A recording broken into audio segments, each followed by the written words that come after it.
"Well," said the great big stone, "this is fine." The big stone was big enough so that quite a number of children could get on it at one time. It was away off in the woods, quite far from the nearest village, and it was a fine place to have a picnic. Some children had decided to give a picnic there, and they had asked their daddy to let them have 2 of the horses and the wagon to take them all to the big stone. The stone was in some woods which belonged to a family in a neighboring farmhouse. They were not very well off, so they made a little money by charging people who wanted to go through their land a small amount to see the stone and have a picnic there.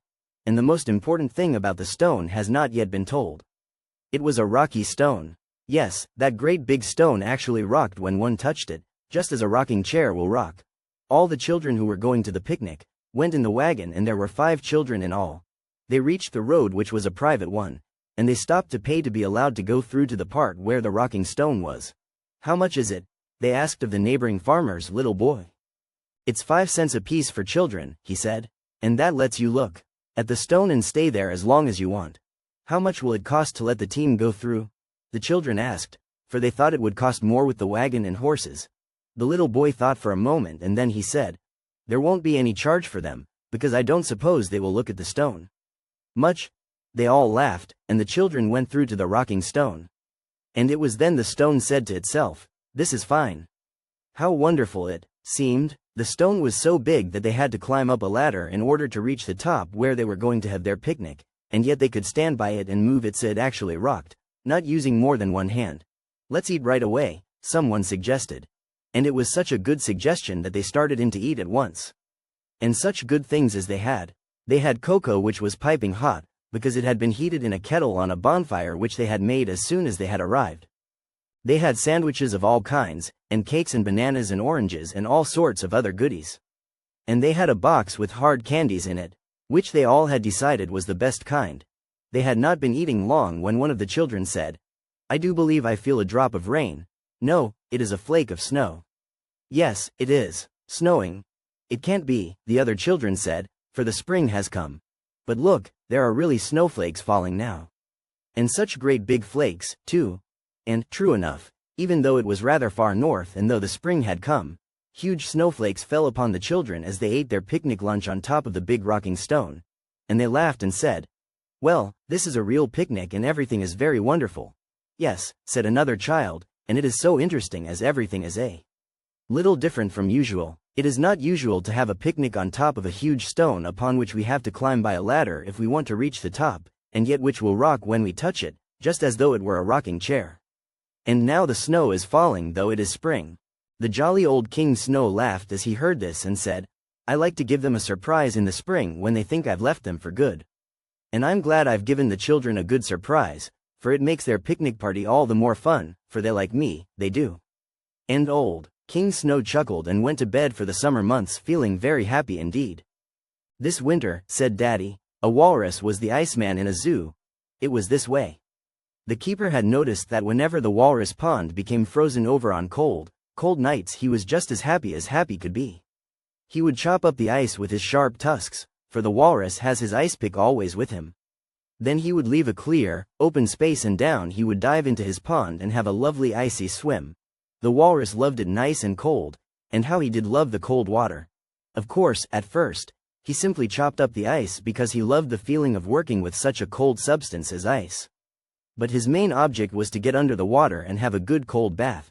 When the keeper noticed that that was what the walrus seemed to want more than anything, he had the regular Iceman of the zoo pick up the pieces of ice as fast as the walrus would break them up. These would go into the zoo ice house all ready for the hot days of the summer. When the walrus saw that he was doing some real work, and that as soon as he chopped up the ice it was taken away, he was delighted. For, you see, he was very fond of his good, kind keeper, and he thought it a fine thing to be a regular businessman, or a business walrus, and work hard each day. He enjoyed his swims more and more because he felt he was doing some daily work. And the keeper was delighted and said many very kind and flattering things to the walrus, which pleased him more than I can tell you. But alas! All too soon for Mr. Walrus came the warm spring days. The keeper could not think of anything else for Mr. Walrus to do, and Mr. Walrus felt very sad that all the ice had gone away and that he couldn't chop any more. The keeper really felt very badly that he had let Mr. Walrus do so much work and had nothing now for him to do. But the queen of the fairies came along and whispered to the keeper a fine scheme as a reward for Mr. Walrus. She whispered this when the keeper was thinking very hard one day about the walrus. This is what she whispered to him. Mr. Keeper, go to the ice house every day and pick out a nice big piece of ice for Mr. Walrus. Then have it carried over to his pond, and when you give it to him tell him it is his reward for working so hard all winter, and it is to cool his water, not to chop up. Well, the keeper did as the fairy queen had suggested. At first the walrus did chop up the ice. Although it was such a small piece to chop up, he did seem a little surprised when it was put in his pond. Then he waited for it to be taken away, but instead, the keeper came and told him to play with it himself. After a few days the walrus understood it was all for him because it was some of the ice he had chopped in the winter. So every day when the ice would come he would be so joyful. He would take a rest on the piece of ice first, for he thought it a lovely, cool sort of chair, and then he would dive down into the cold water. And the fairy queen was so pleased that the walrus was getting a good reward for his winter's work. Kathleen, or Kay, as she was always called for short, lived by the ocean in a little fishing village, said Daddy. She used to watch the men fishing all day and hauling their nets in at night. And she would watch her mother cook the fish for their meals, for they practically lived on it. One day a big trunk was washed ashore which without a doubt had fallen off one of the big boats passing by. In the trunk were lots and lots of lovely dresses, a pink dress, a yellow satin dress, a green velvet coat, a hat with soft, big plumes on it, and, oh, so many lovely things. Kay was breathless for a moment, she was so excited, all those gorgeous things for a little girl who had seen little else beside fishing nets and such things. Is it for me? Cried Kay. Yes, all for you, said her daddy. Nobody else wants these things here in our fishing village, and you can have them to play with. Oh, how marvelous, said Kay. I'll never be lonely now. I can play I'm a queen when I wear that yellow satin dress and the velvet coat, and I'll pretend that the fishes are my subjects, and I can play I'm a beautiful lady going to a ball when I wear the pink dress. She jumped around and around with joy, crying, oh, what a fine time.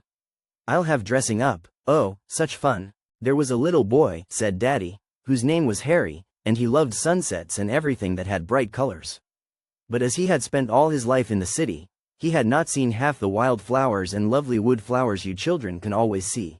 One day he had been playing very hard as it was his birthday and his mother had given him a party.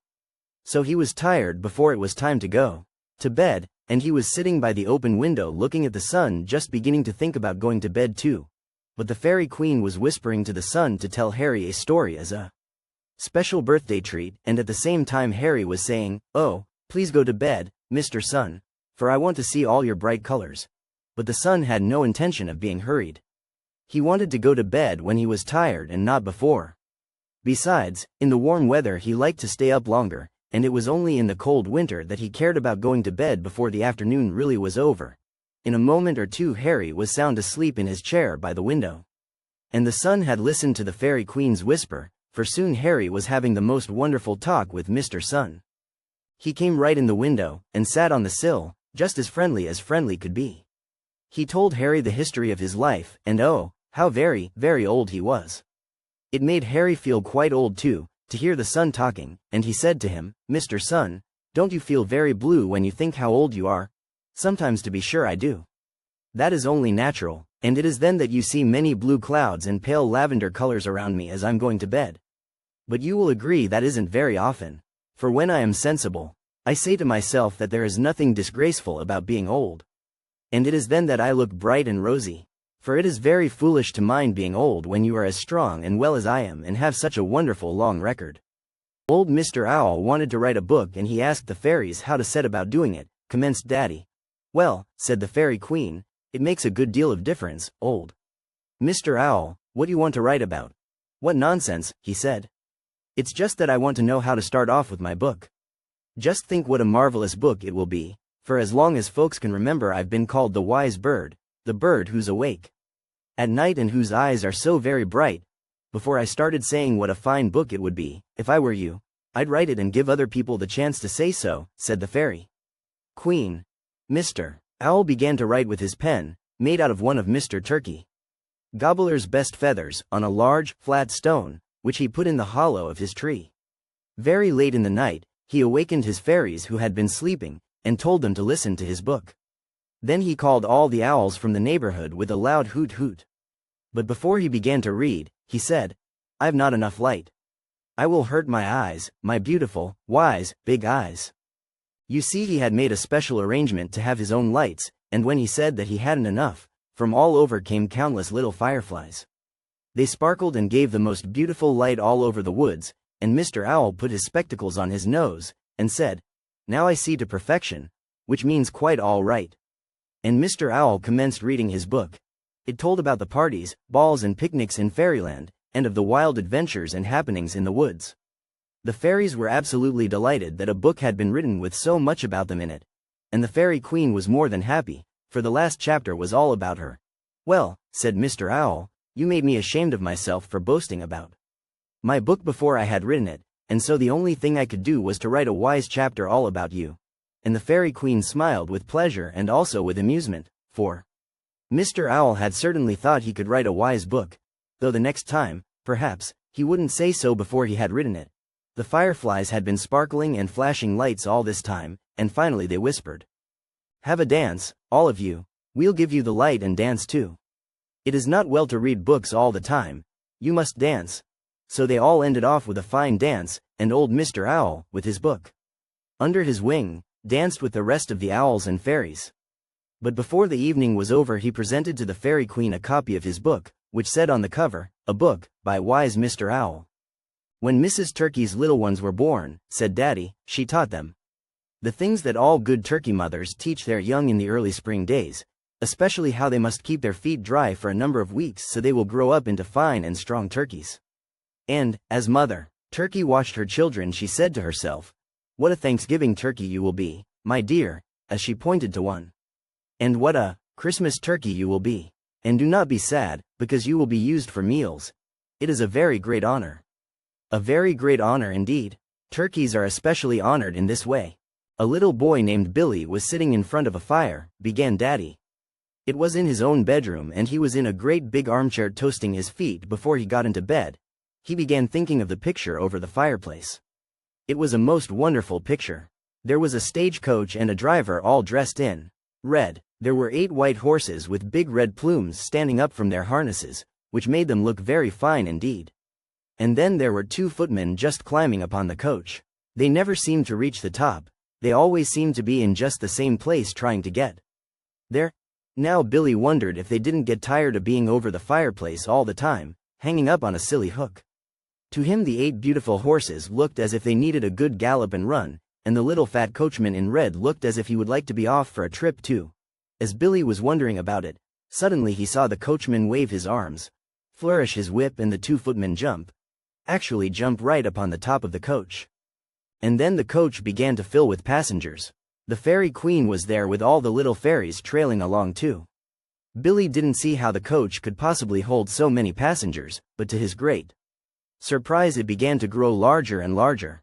And soon he heard a gruff voice. "Well, Billy, do you want to see where we go when we take our trips? You mustn't think we stay over this fireplace all the time. We have many friends, and we go upon wonderful trips when you're fast asleep.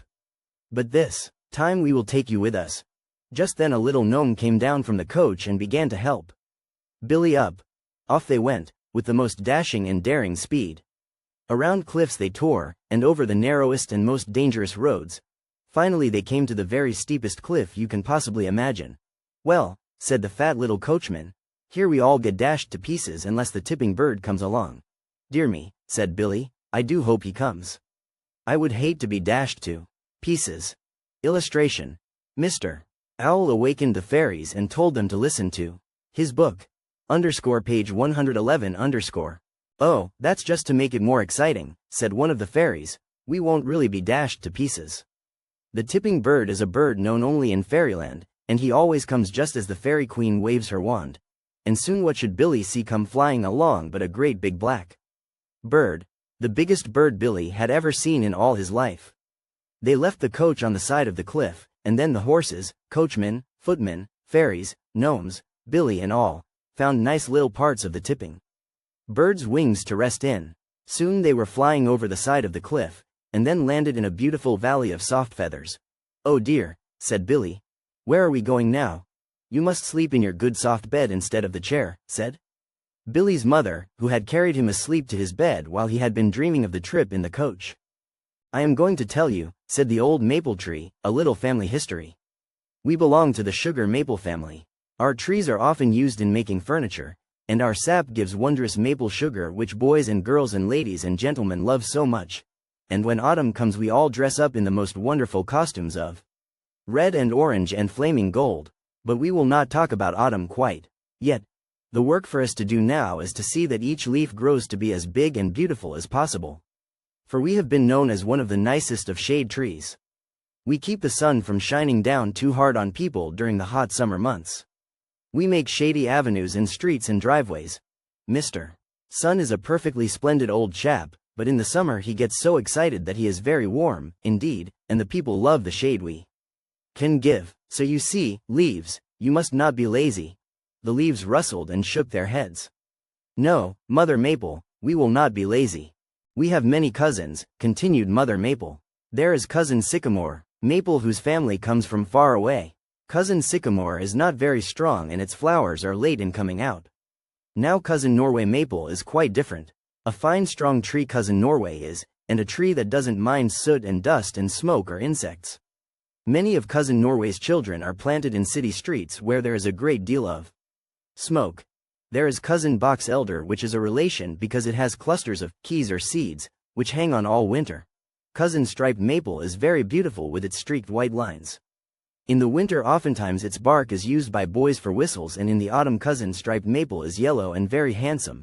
As for Mr. Mountain Maple, well, Cousin Mountain is so named because upon all mountains the mountain maple loves to grow, and Cousin Vine Maple is so named because it hasn't the strength to stand up by itself and its stems are like vines. Cousin Silver Maple is very beautiful but is not strong enough to stand the city. Cousin Silver likes parks which are given over to trees and greens and plants. And then there are the Red Maple and the Black Maple.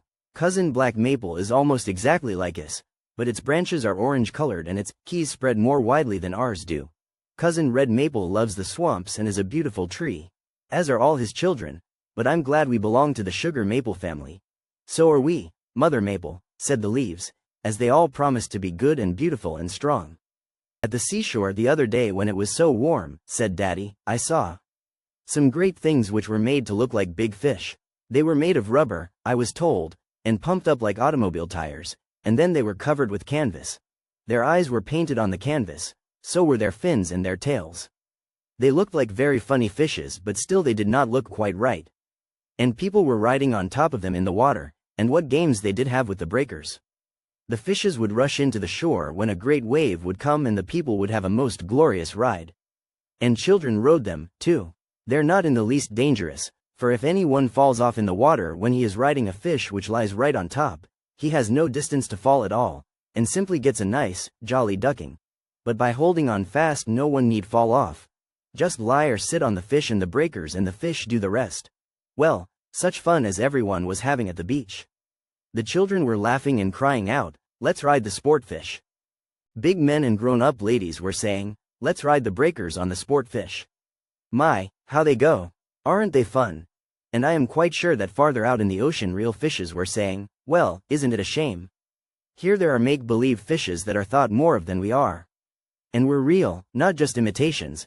But I also felt sure that old grandfather ocean fish said, now, look. Here, we have no right to get mad. We never offered our backs for folks to ride on. And we never rushed into the shore on the great breakers. So we can't grumble, for the sport fishes, not real like us, to be sure, will help the grown-ups and children have the kind of fun they like. My beautiful baby, Laura Lamb, said Mother Sheep, we always follow the leader. We're gentle and we're quiet. We're rather timid, too. We don't think a great deal for ourselves. They say, Mother Sheep continued, that when people cannot sleep they make believe they are seeing sheep, and that they are counting them going through a gate.